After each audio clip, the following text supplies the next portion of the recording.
നമ്മളെല്ലാവരും ഒരിക്കലെങ്കിലും ഈ ചോദ്യം ചോദിച്ചിട്ടുണ്ട്. എന്റെ ജീവിതത്തിൽ ഇത്രയും സംഭവിക്കുന്നതെന്ത്? എനിക്ക് മാത്രം ഈ പരീക്ഷണങ്ങൾ? ഭഗവാൻ എന്നെ വിട്ടുകളഞ്ഞോ? പക്ഷെ ഇന്ന്, ഈ നിമിഷത്തിൽ, ഒരുപാട് ആഴത്തിൽ മനസ്സിലാക്കേണ്ട ഒരു സത്യമുണ്ട്. ഭഗവാൻ നമ്മളെ കൈവിടുന്നത് സാഹചര്യങ്ങൾ വന്നപ്പോഴല്ല, നമ്മൾ ഉള്ളിൽ നിന്ന് മാറിപ്പോയപ്പോഴാണ്. ഭഗവാൻ ഒരിക്കലും നോക്കുന്നത് നമ്മുടെ രൂപമല്ല, സമ്പത്തല്ല, സ്ഥാനമല്ല, നമ്മുടെ സ്വഭാവമാണ്.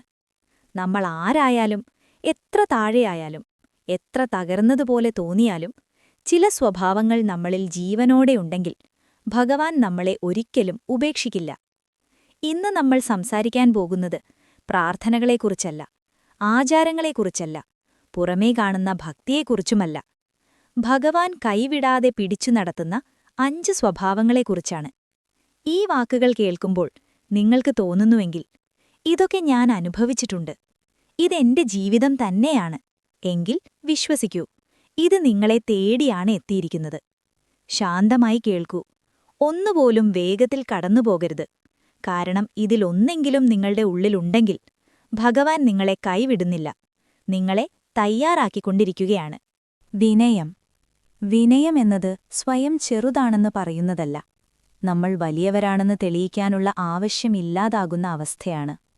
ജീവിതത്തിൽ ഒരിടവേളയിൽ എല്ലാവരും ഉയരും, പക്ഷേ ഉയർന്നപ്പോൾ തന്നെ മാറാതെ നിൽക്കുന്നവർ വളരെ കുറവാണ്. വിജയമെത്തുമ്പോൾ പലർക്കും തോന്നും എല്ലാം സ്വന്തം പരിശ്രമത്തിന്റെ ഫലമാണെന്ന്. പക്ഷേ വിനയമുള്ള മനുഷ്യൻ അവിടെ നിൽക്കുന്നു. ശ്വാസം പോലും അനുഗ്രഹമാണെന്ന് അവൻ ഓർക്കുന്നു. ശരിയായ സമയത്ത് കിട്ടിയ അവസരവും, വഴിയിൽ കാണപ്പെട്ട ഒരാളുടെ ഒരു നല്ല വാക്കും, അപകടമായി മാറേണ്ട പല നിമിഷങ്ങളും അത്ഭുതമായി കടന്നുപോയതും, ഇതൊന്നും സ്വന്തം നിയന്ത്രണത്തിലല്ലെന്ന് അവൻ അറിയുന്നു. അതുകൊണ്ടാണ് വിനയമുള്ളവൻ വിജയത്തിൽ ഉച്ചത്തിൽ സംസാരിക്കാത്തത്, പരാജയത്തിൽ മറ്റുള്ളവരെ കുറ്റപ്പെടുത്താത്തത്. ഭഗവാൻ അഹങ്കാരമുള്ളവരെ തകർക്കേണ്ടിവരും, കാരണം അവർ പഠിക്കുന്നില്ല. പക്ഷേ വിനയമുള്ളവനെ തകർക്കേണ്ട ആവശ്യമില്ല, അവൻ ഓരോ സംഭവത്തിലൂടെയും പഠിച്ചുകൊണ്ടിരിക്കും. ജീവിതത്തിൽ ചിലപ്പോൾ വിനയമുള്ളവനെ താഴ്ത്തുന്നത് നിങ്ങൾ കാണും, പക്ഷേ അത് ശിക്ഷയല്ല, വേരുകൾ ശക്തമാക്കുന്ന പ്രക്രിയയാണ്. വേരുകൾ ആഴത്തിൽ പോകുമ്പോൾ തന്നെ ദൈവം അവനെ ഉയർത്തും. വിനയമുള്ള മനുഷ്യൻ വീണാലും പൂർണ്ണമായി തകരില്ല, ഉയർന്നാലും വഴി തെറ്റില്ല. അതുകൊണ്ടുതന്നെ വിനയമുള്ള ഹൃദയം ഭഗവാൻ ഒരിക്കലും ഒഴിഞ്ഞുപോകുന്നില്ല. വിനയമുള്ള മനുഷ്യന്റെ ഏറ്റവും വലിയ പ്രത്യേകത അവൻ മറ്റുള്ളവരെ ചെറുതാക്കേണ്ടതില്ലെന്നതാണ്. അവന് തന്റെ മൂല്യം തെളിയിക്കാൻ വലിയ ശബ്ദമോ പ്രദർശനങ്ങളോ വേണ്ട. അവൻ അറിയുന്നു, ഫലം ദൈവത്തിന്റെ കയ്യിലാണ്, പരിശ്രമം മാത്രമാണ് തന്റെ ഉത്തരവാദിത്തം. അതുകൊണ്ടാണ് വിനയമുള്ളവൻ കാത്തിരിപ്പിനെ ഭയപ്പെടാത്തത്. അവന് വൈകിപ്പ് അപമാനമല്ല, തയ്യാറെടുപ്പാണ്. പലപ്പോഴും ജീവിതം അവനെ പിന്നിലാക്കുന്നതുപോലെ തോന്നും, പക്ഷേ അവൻ അസൂയപ്പെടില്ല, പരാതിപ്പെടില്ല. കാരണം അവൻ മനസ്സിലാക്കിയിരിക്കുന്നു, ദൈവം വേഗത നോക്കുന്നില്ല, സ്ഥിരതയാണ് നോക്കുന്നത്. വിനയമുള്ള മനുഷ്യൻ മറ്റുള്ളവരുടെ വിജയത്തിൽ കത്തുന്നില്ല, കാരണം അവൻ തന്റെ സമയത്തെ വിശ്വസിക്കുന്നു. അവന്റെ ഹൃദയം ശാന്തമായതിനാൽ അവന്റെ വഴിയിൽ വരുന്ന അനുഗ്രഹങ്ങൾ അവനെ തകർക്കുന്നില്ല. അങ്ങനെയുള്ള ഒരാളെ ദൈവം കൈവിടുകയില്ല, കാരണം അവൻ ഉയരുമ്പോൾ പോലും ദൈവത്തെ മറക്കാത്തവനാണ്. 2. ക്ഷമ. വേദനയെ ആത്മശക്തിയായി മാറ്റുന്ന ദൈവിക ഗുണം.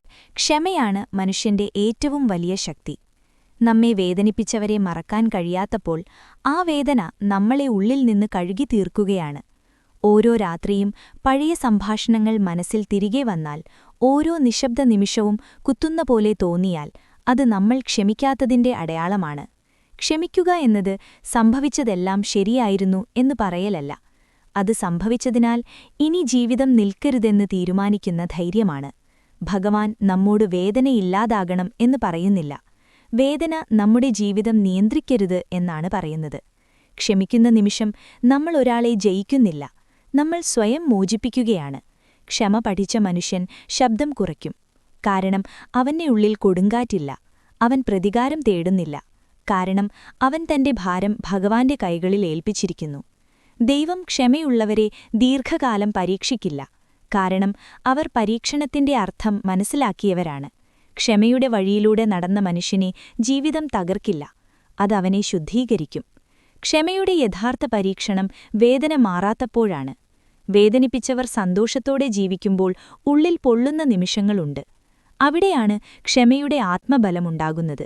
ക്ഷമയുള്ള മനുഷ്യൻ തന്റെ വേദന നിഷേധിക്കുന്നില്ല, മനസ്സിലാക്കുന്നു. പ്രതികാരം ആത്മാവിനെ മുറിവേൽപ്പിക്കും, ക്ഷമ അത് ശുദ്ധീകരിക്കും. ഭഗവാൻ ചില വേദനകൾ നീക്കം ചെയ്യാറില്ല, കാരണം അവ നമ്മളെ മനുഷ്യനാക്കുകയാണ്. ക്ഷമ പഠിച്ച മനുഷ്യന്റെ കണ്ണുകളിൽ കാഠിന്യമില്ല, എന്നാൽ അവന്റെ അകത്ത് വലിയ ശക്തിയുണ്ട്. അതുകൊണ്ടാണ് അവൻ തകർന്നാലും കയ്പുള്ളവനാകാത്തത്. അങ്ങനെയുള്ളവരെ ദൈവം ദീർഘകാലം ഇരുട്ടിൽ നിർത്താറില്ല.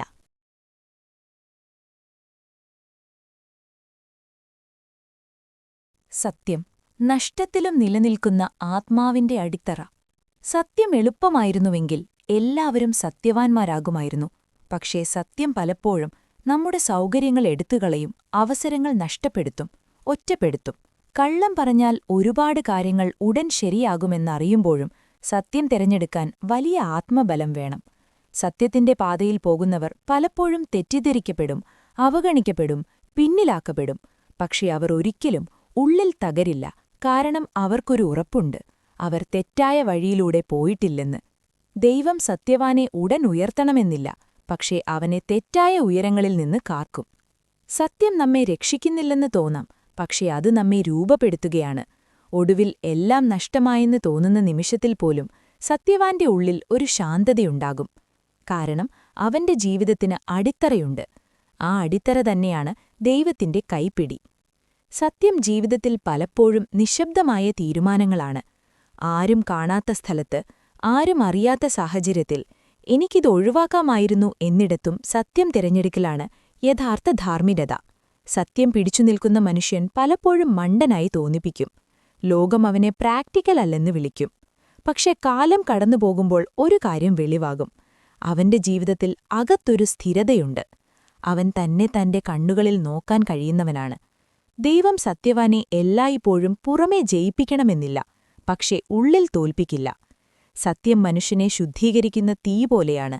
അത് കത്തിക്കും, പക്ഷേ അശുദ്ധി മാത്രമേ കത്തിക്കൂ. അതുകൊണ്ടാണ് സത്യത്തിന്റെ പാത കഠിനമായാലും സുരക്ഷിതമാകുന്നത്. ദൈവം സത്യത്തിൽ നടക്കുന്നവന്റെ വഴിയിൽ ഒടുവിൽ വെളിച്ചം വയ്ക്കും. 4. കരുണ. മനുഷ്യന്റെ ഉള്ളിൽ ദൈവം സംസാരിക്കുന്ന ഭാഷ. കരുണ എന്നത് വലിയ ദാനങ്ങളോ പ്രകടനങ്ങളോ അല്ല, മറ്റൊരാളുടെ വേദനയ്ക്കു മുന്നിൽ നിൽക്കാനുള്ള മനസ്സാണ്. സ്വന്തം ജീവിതം തന്നെ കുലുങ്ങിക്കൊണ്ടിരിക്കുമ്പോഴും ഒരാളെ കേൾക്കാൻ കഴിയുന്ന മനസ്സാണ് യഥാർത്ഥ കരുണ. ലോകം നമ്മളെ മുന്നോട്ടോടാൻ പഠിപ്പിക്കും, ജയിക്കാൻ പഠിപ്പിക്കും. പക്ഷേ കരുണ നമ്മളെ നിർത്തും, മറ്റുള്ളവരുടെ കണ്ണുകളിൽ നോക്കാൻ പഠിപ്പിക്കും. കരുണയുള്ള മനുഷ്യൻ അധികം അനുഭവിക്കും, അതുകൊണ്ടുതന്നെ അവൻ ചിലപ്പോൾ ക്ഷീണിക്കും. പക്ഷെ ദൈവം അവനെ ശൂന്യതയിൽ വീഴാൻ അനുവദിക്കില്ല. കാരണം മറ്റുള്ളവർക്കായി കൈനീട്ടുമ്പോൾ അവന്റെ പിൻവശത്ത് ദൈവത്തിന്റെ കൈ നിലകൊള്ളുന്നുണ്ട്. കരുണയുള്ളവർ ലോകത്തിന് ദൈവത്തിന്റെ കൈകളും ശബ്ദവുമാണ്. അവരെ ദൈവം വഴിയിൽ ഉപേക്ഷിക്കില്ല, കാരണം അവൻ തന്നെ അവരിലൂടെ പ്രവർത്തിക്കുകയാണ്. കഠിനമായി പെരുമാറുമ്പോൾ പോലും അവന്റെ ഉള്ളിലെ തകർച്ച മനസ്സിലാക്കാൻ അവനു കഴിയും. അതവനെ ദുർബലനാക്കുന്നില്ല, മറിച്ച് അവനെ ആഴമുള്ളവനാക്കുന്നു. കരുണയുള്ളവർക്ക് ജീവിതം ചിലപ്പോൾ അധിക ഭാരമാകും, കാരണം അവർ കൂടുതൽ അനുഭവിക്കുന്നു, കൂടുതൽ വേദനിക്കുന്നു. പക്ഷെ ദൈവം അവരുടെ ഹൃദയം ശൂന്യമാകാൻ അനുവദിക്കില്ല. അവർ നൽകുന്നതിലൂടെ തന്നെ അവർ നിറയുന്നു. കരുണ ചെയ്യുന്നവരെ ഭഗവാൻ മറവിയിൽ പ്രവർത്തിപ്പിക്കുന്നു. അവർ അറിയാതെ തന്നെ പല ജീവിതങ്ങളെയും രക്ഷിച്ചുകൊണ്ടിരിക്കും. അതുകൊണ്ടാണ് കരുണയുള്ള മനുഷ്യൻ വീഴുമ്പോഴും നിലത്ത് ഒറ്റയ്ക്ക് വീഴാത്തത്. 5. വിശ്വാസം. ഇരുട്ടിൽ പോലും വഴിതെറ്റാത്ത ആത്മബന്ധം. വിശ്വാസം എന്നത് എല്ലാം ശരിയാകുമെന്ന ഉറപ്പല്ല, എല്ലാം തെറ്റിയാലും ഞാൻ ഒറ്റയാളല്ലെന്ന ബോധമാണ്. വിശ്വാസമുള്ളവനും ചോദിക്കും, കരയും, തളരും. പക്ഷെ അവൻ ഒരിക്കലും "നീ എന്നെ ഉപേക്ഷിച്ചോ" എന്ന് ചോദിക്കില്ല. കാരണം അവന്റെ ഉള്ളിൽ ആഴത്തിൽ ഒരു ശാന്തമായ ശബ്ദമുണ്ട്: ഇത് കടന്നുപോകും. ദൈവം പലപ്പോഴും മൗനം പാലിക്കും, വൈകും, നമ്മെ കാത്തിരിപ്പിക്കും. പക്ഷെ അവൻ വഴിമാറുന്നില്ല. വിശ്വാസമുള്ള മനുഷ്യൻ ഇരുട്ടിലൂടെ നടക്കുമ്പോഴും വഴിയുണ്ടെന്നറിയുന്നു. അതുകൊണ്ടാണ് അവൻ വീണാലും എഴുന്നേൽക്കുന്നത്, തോറ്റെന്ന് തോന്നിയാലും അവസാനിക്കുന്നില്ല. ഒടുവിൽ അവൻ തിരിച്ചറിയും: ദൈവം തന്റെ കൈ വിട്ടിട്ടില്ല, കൈപിടി കൂടുതൽ ശക്തമാക്കിയതേയുള്ളൂ.